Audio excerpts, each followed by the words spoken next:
اخواتي اخواني المغاربه، السلام عليكم. نتمنى على الله تكونوا على خير وبخير. الموضوع ديال اليوم هو واحد الموضوع مهم، ماشي يعني داخل المغرب ولكن في المجال الحيوي ديال المغرب، وخاصه يعني في دول الساحل وفي دول ما يسمى بتجمع سيداو او تجمع اكواس. سيداو بالفرنسيه واكواس بالانجليزيه. هذا التجمع الاقتصادي اللي هو مهم جدا، مؤخرا 3 ديال الدول خرجوا من هذا التجمع هذا. يعني هذا التجمع فيه 15 دوله، يعني كاينه البنين، كاينه نيجيريا، كاينه غينيا كوناكري، غينيا بيساو، الكوت ديفوار، السنغال.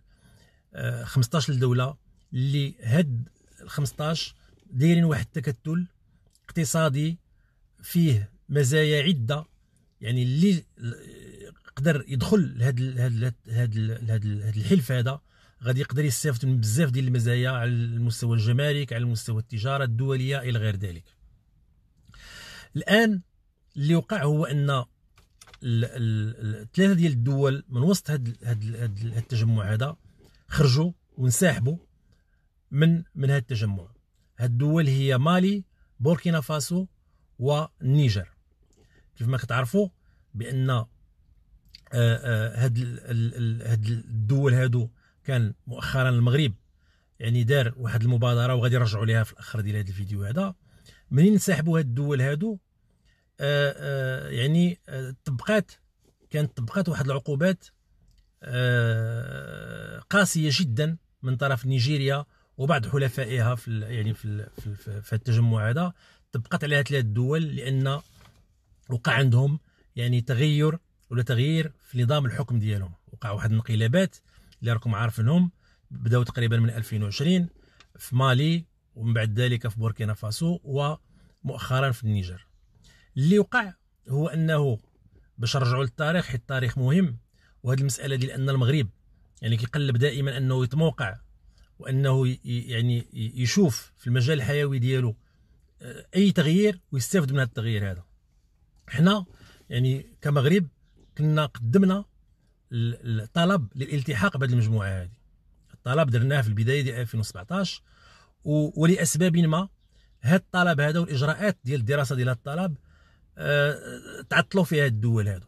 حنا كنقدروا نتفاهموا بان تكون عندنا معارضه شرسه من عند النيجيريين، حيث نيجيريا كيف ما كان الحال فهي كتعتبر راسها انها قوه اقليميه داخل هذا التجمع، وبان هي كتخلص لها واحد 50% ديال الميزانيه ديال هذا التجمع هذا كتخلصوا نيجيريا، وعندها مصالح الى غير ذلك.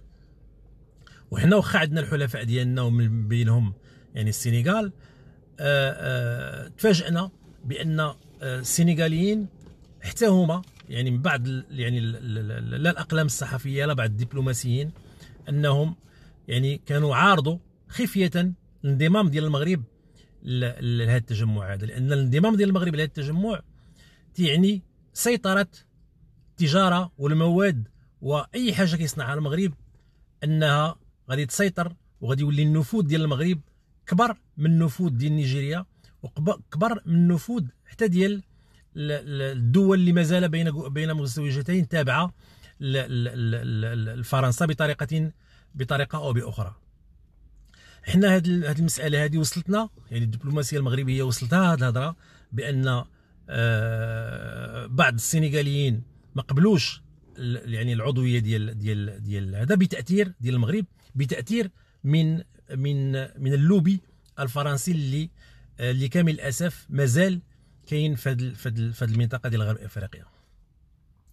اذا المغرب الان باش نرجعوا نهضروا دائما على التاريخ، ملي تقدمنا حنا ملي درنا الطلب ديال العضويه تاخر هذا الطلب هذا، وفي 2020 ملي وصلت 2020 كانوا واحد 3 ديال الدول اللي وقعت فيهم انقلابات، اللي هي مالي والنيجر وبوركينا فاسو.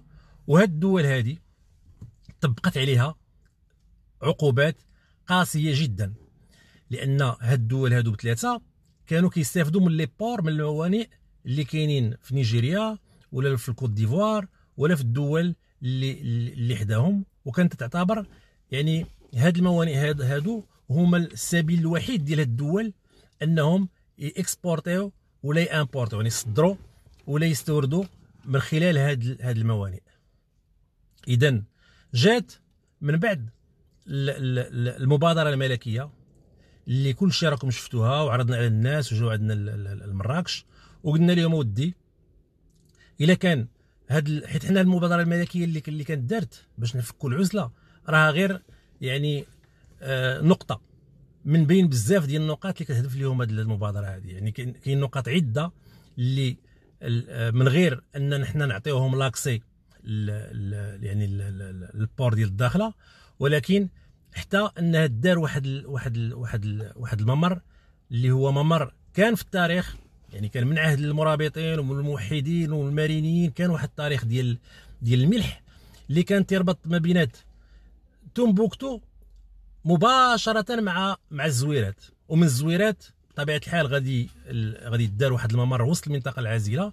راه كيشوف المغرب هذه المساله هذه مع موريتانيا باش يدوزو ديريكتومون للبور ديال الداخله.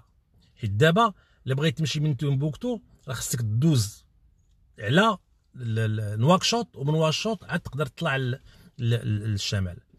اذا هذه المساله ديال الاحياء ديال التاريخ ديال الطريق التاريخيه اللي كانت كتربط ما بين المغرب وهاد الدول حتى هي راه داخله وسط هاد المبادره الملكيه اللي كانت دارت لفك العزله على هاد ثلاثه ديال الدول. اذا المغرب بطبيعه الحال راه عنده اهداف اخرى، حيت الا مشينا حيدنا هاد النقطتين الاولين اللي هضرت عليهم ديال اننا نعطيوهم لاكسي للبور، وعاوتاني نحيو هاد الخط التاريخي اللي ما بين تومبوكتو والداخله، نقدروا نشوفوا بان هاد الدول هادو بثلاثه راهم جابوا باش يحاربوا الجماعات اللي عندهم، وهذا راهم جابوا العسكر ديال روسيا فاغنر. وهاد العسكر ديال روسيا ديال فاغنر راه كيفاسيليتا عنده واحد المعاهدات مع الايرانيين، والايرانيين دابا راه دخلوا للمنطقه. اذا من بين الاهداف ديال هذه المبادره هو يعني غنحبسوا هذاك المد الشيعي في منطقه الساحل، حيت دابا راه الدنيا خوات تما. يعني وحنا راكم عارفين يعني في الدبلوماسيه الثقافيه والدبلوماسيه الدينيه المغرب راه سي ان بي اللي هو تري فور على هذا المستوى هذا. حنا غادي نعطيوهم يعني المذهب السني المالكي المسالم السلمي اللي يعني كاين في السنغال، كاين في موريتانيا، كاين في عده دول، كاين في كوت ديفوار، كاين في الغابون، كاين في ليبيريا. دابا راه بداو عاوتاني يعني المساجد ديال المغرب راهم كيداروا تما الى غير ذلك. هاد السوفت باور ديال المغرب ان شاء الله غادي تمتد اترافير هاد المبادره هذه. من بعد فرنسا واخا هي بالنسبه لنا حنا راها معارضه، فرنسا راها معارضه اننا نديروا يعني مد، حيت فرنسا وكاع الدول الاستعماريه المغرب راه دائما كان، وهذه القضيه راه كنقولها دائما انا في الفيديوهات ديالي، راه المغرب هو اللي قدام الفوهه ديال بركان هاد الدول الاستعماريه اللي منهم فرنسا، منهم اسبانيا والبرتغال في واحد الوقت.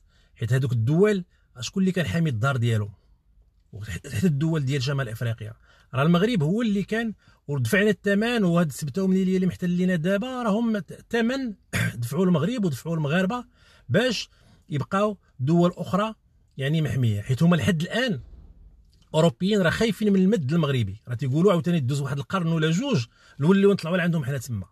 اذا هما اشاك فوا فوقاش ما كيلقاو كيفاش يلجموا المغرب راهم تيديروا ليه العراقيل باش يحبسوا الامتداد ديالو.